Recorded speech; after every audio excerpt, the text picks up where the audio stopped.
Hey yo, welcome to our channel today. I vividly remember the moment my daughter let out her first cry, her face all scrunched up and crying vigorously. I couldn't help but shed tears, she was so precious. I finally understood the true meaning of this word. That's why I couldn't believe it, the fact that I wouldn't be able to see my daughter for the next 20 years. My name is Sarah Abby. I'm a 48-year-old working for a major consulting company. As I was typing on my computer at my desk, one of my subordinates hurriedly approached me. "Sorry, Director Abby, I made a mistake with the documents I gave you yesterday." I responded with a smile, "That's all right. I've already made the corrections. Just be more careful next time." "Thank you." As my subordinate bowed and left, my boss rushed over, making loud footsteps with a worried expression. "Miss Abby, it's fine. Whenever you have some free time, could you contact the facility regarding tomorrow's hearing?" "Yes, I'll contact them right away." "Oh, you're always reliable, Miss Abby," my boss said with a big grin. "It's been 20 years already. When you were gone, I didn't know it would happen, but I'm really glad you came back," my boss added. At those words, a momentary pain ran through my chest, but I quickly put on a fake smile. "Thank you." Once I confirmed that my boss had left, I quietly took out a photo from my desk. In the picture, there was a 2-year-old girl, my daughter. However, it had been 20 years since I last saw her.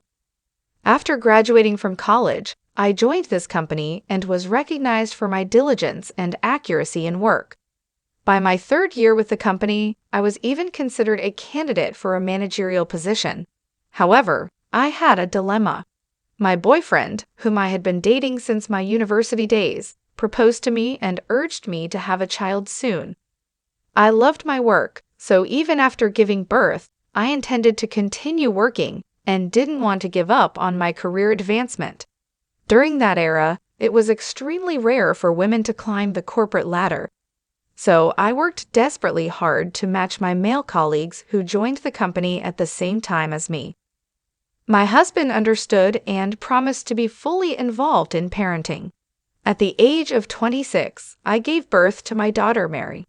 I love my daughter dearly, but the early days of childcare were filled with failures and troubles. I was physically and mentally exhausted. My husband helped take care of our daughter, but it was only as an assistant to me. He never took the initiative or learned anything on his own. Even after my maternity leave ended, my husband's attitude remained unchanged. I was overwhelmed by the pressure of facing my baby's life alone and the demanding job. Before I knew it, I had forgotten how to laugh. My doctor told me that I was with postpartum depression.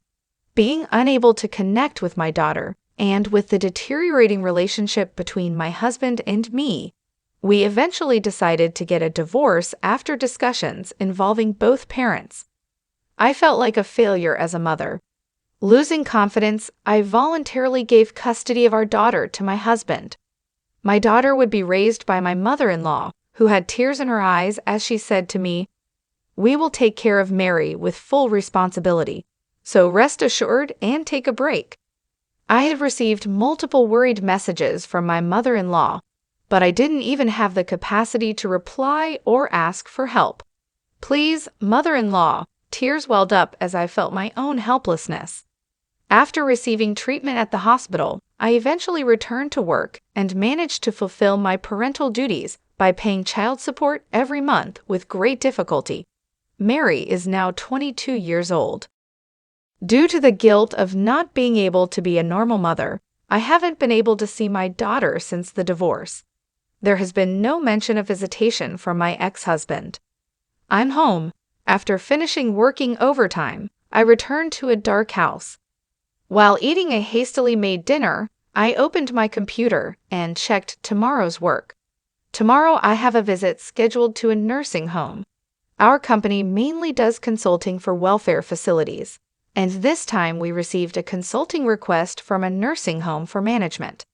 I will be conducting interviews for that purpose. Working on Saturday, I let out a sigh, but there is no helping it.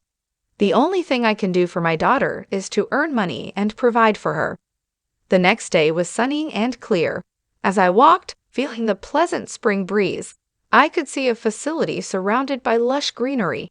After getting permission from the staff, I started visiting the residents' rooms and conducting interviews about their hopes, expectations, and complaints regarding the facility. And then I opened the door to the last room. "Hello, I'm Sarah." As my eyes met with the resident, I lost my words. It had been 20 years since we last saw each other, but there was no mistaking it. Standing there was my ex-mother-in-law. "Oh, nice to meet you. Who might you be?" According to the staff, it seems that my mother-in-law has some sort of dementia and doesn't remember me. Although there are times when she recalls the past, there haven't been any signs of it in the past few years. I felt relieved that my true identity hadn't been exposed. My heart winced at the sight of my aging mother-in-law. Suddenly, my mother-in-law started talking out of the blue. "You know, I haven't seen my grandchild for a long time." Could she be referring to Mary? After the divorce, it was said that my mother-in-law would be raising her, so I thought they had a good relationship. "Is your grandchild too busy?"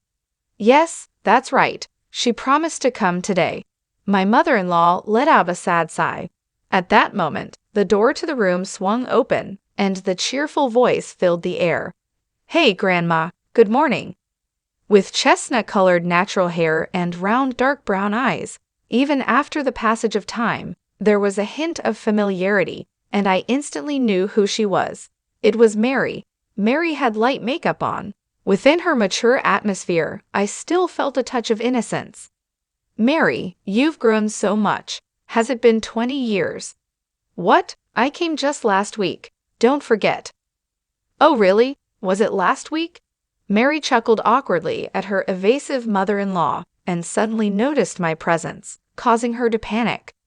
"I'm sorry. You were working, right?" Mary said quickly, heading towards the door with her belongings, her back turned to me. "Wait." I couldn't help but blurt out. As Mary widened her eyes in surprise, I quickly spoke up. I wanted to gather information from your family members as well. It was something we had planned from the beginning." We sat on a bench in the facility's yard under the blue sky. When I asked Mary the same questions as the other residents, she said the following: "If I were to express my wishes for the facility, well, my grandma always says she's bored. So how about a field trip together, like watching movies or going to the theater?" The theater? I hadn't heard that suggestion before. Curiously, I asked Mary why she thought of the theater, and she responded somewhat embarrassed. "I actually attended an acting school recommended by one of the residents of the facility to experience the joy of the play." Come to think of it, there was only one time after our divorce when Mary's father had contacted me. Mary's father asked if I could help with her tuition fees. He said she wanted to attend a specialized school related to the entertainment industry, which would cost more than a regular school. "Really? What kind of school was it?" I casually asked, trying not to raise suspicion. Mary smiled shyly and answered, "The world of acting is tough and challenging. Everyone except yourself is a rival, so there can be unpleasant vibes among the students. No matter how hard you work, there's no guarantee of success." Mary looked down at her feet as she spoke. Looking back, Mary had always loved acting. Since she started speaking, she would immerse herself in pretending to be characters from educational TV shows or play pretend with dual roles. There are many videos of that at home. Each one is a cherished memory. But somehow, I worked hard and managed to graduate from the school 2 years ago. I finally got a role this year, and my first stage performance is in 3 months. Wow, that's amazing. You've made your dream come true. I felt proud. However, Mary had a gloomy expression. "Well, I've only just started at the starting line. Actually, even in the roles I've been given, I haven't been able to deliver satisfactory performances, and I'm constantly being yelled at. If things continue like this, I'll have to give up the roles to my classmates. It's a dog-eat-dog world." Mary weakly smiled as she looked at her feet, and my heart tightened. "What kind of role is it?" If there's anything this old lady can do to help, I'll do it. Surprised by my sudden offer, Mary blinked her eyes rapidly. After thinking earnestly for a while, she confided in me, "It's a role of a career-driven woman who works hard, but I don't have any real work experience. I don't know what to do." As I hesitated about what to say in response to those words, Mary stood up from the bench. "Well, I guess it would still be troublesome.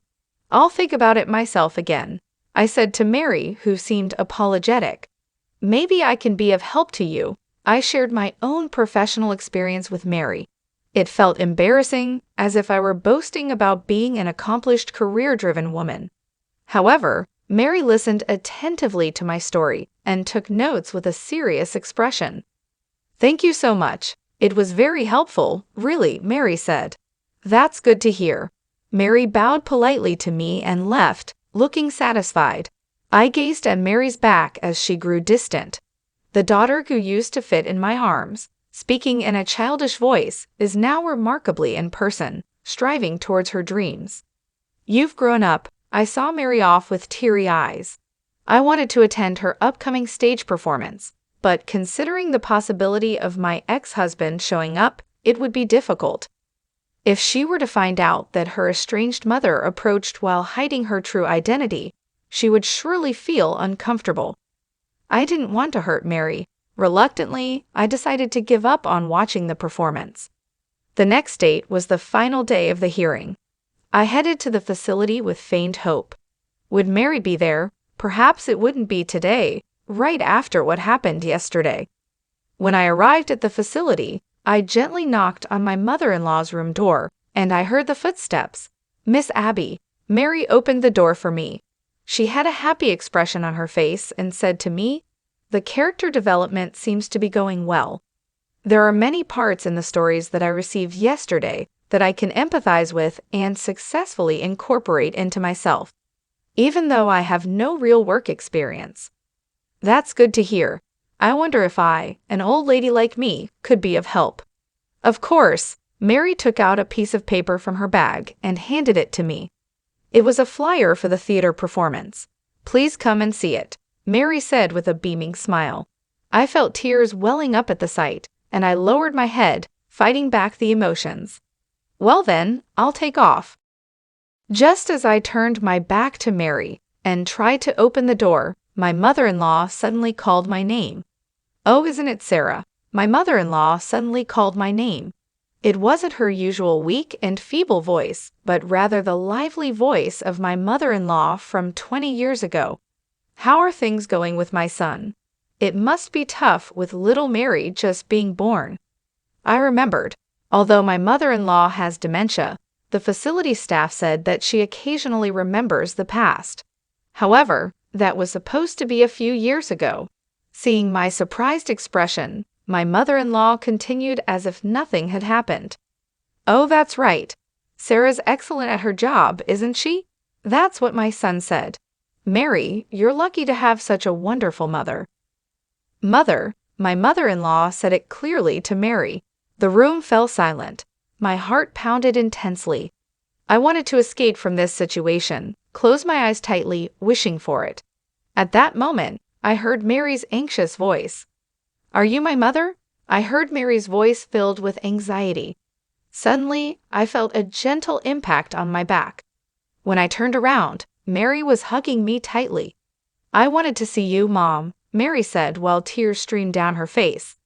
Mary had been asking her dad about the reasons why he divorced me and why custody was given to him and my mother-in-law instead of me, and my ex-husband said this. "Your mother was a wonderful mother. The divorce happened because I relied too much on her for child rearing, and I couldn't fully fulfill the role of a father." I was extremely surprised. I had always thought that my ex-husband hated me, which is why I thought there was no contact for visitation. Mary explained to me about that. "I've always wanted to see my mom, but maybe she wants to forget about me, so I couldn't even tell Dad that I wanted to see her." As I saw Mary crying with red eyes, my heart tightened strongly. "I've wanted to meet you too, Mary." I hugged Mary tightly. Then I conveyed to her the feelings I had, and how I had thought of her all this time. The videos of Mary when she was little are still at home. I told her that I kept the photos we took right before her dad, and I separated on my desk and would look at them when I felt down. It seemed that Mary could sense the love I had for her, and she appeared to be reassured. My mother-in-law shared many childhood memories of Mary with us. There were many stories after the divorce that I didn't know and Mary, and I enjoyed listening to them. It was the happiest time we had spent in the past 20 years. However, after about an hour, that moment arrived. "Oh, nice to meet you. Who might you be?" My mother-in-law said that to me. Both Mary and I froze and couldn't say anything. "What's wrong?" As I looked at my smiling mother-in-law, I felt a deep sadness and, at the same time, a warm feeling welled up from the depths of my heart. "Kate." Mary and I hugged my mother-in-law tightly. Although my mother-in-law never regained her memories, I expressed my gratitude to her repeatedly. I decided to go and watch Mary's performance on stage. On the day of the event, as I waited near the dressing room to greet Mary, I unexpectedly ran into my ex-husband wearing a staff ID badge around his neck. "Long time no see."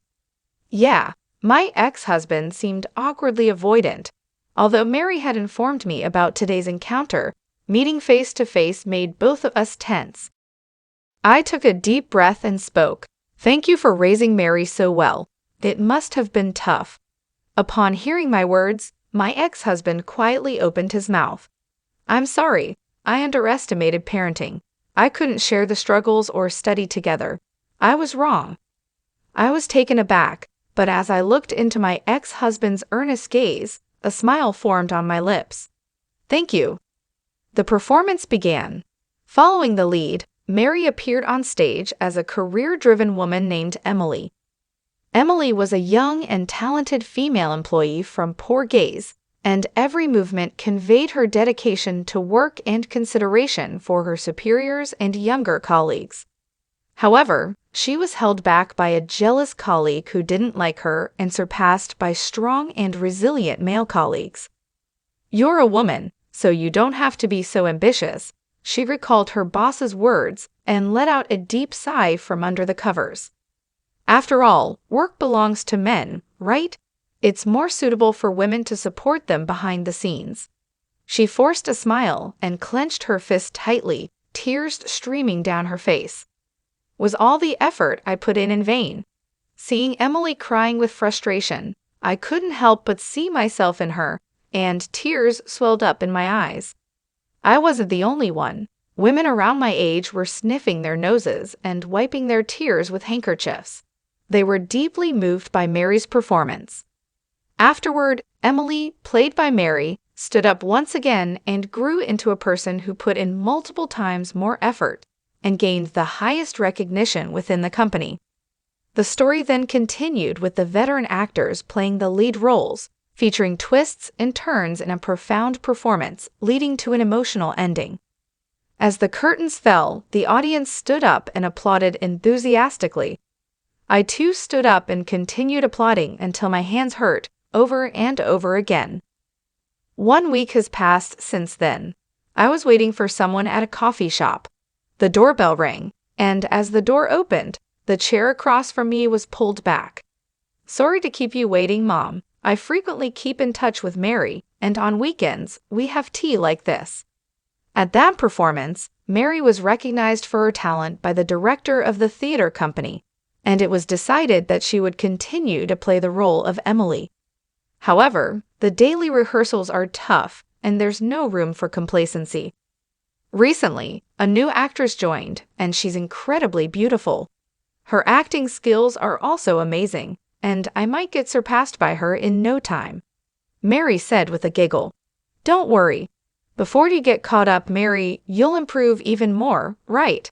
I said, smiling. As I smiled, Mary nodded enthusiastically. "Yeah, we laughed together. After not seeing each other for 20 years, I once spent a lot of time with my daughter for Maron. That way, I'll eventually come to believe that the days we were apart were necessary to regain happiness." Thank you for listening to our story. If you enjoyed it, Don't forget to give it a like, share it with your friends, and subscribe for more content. Your support means the world to us.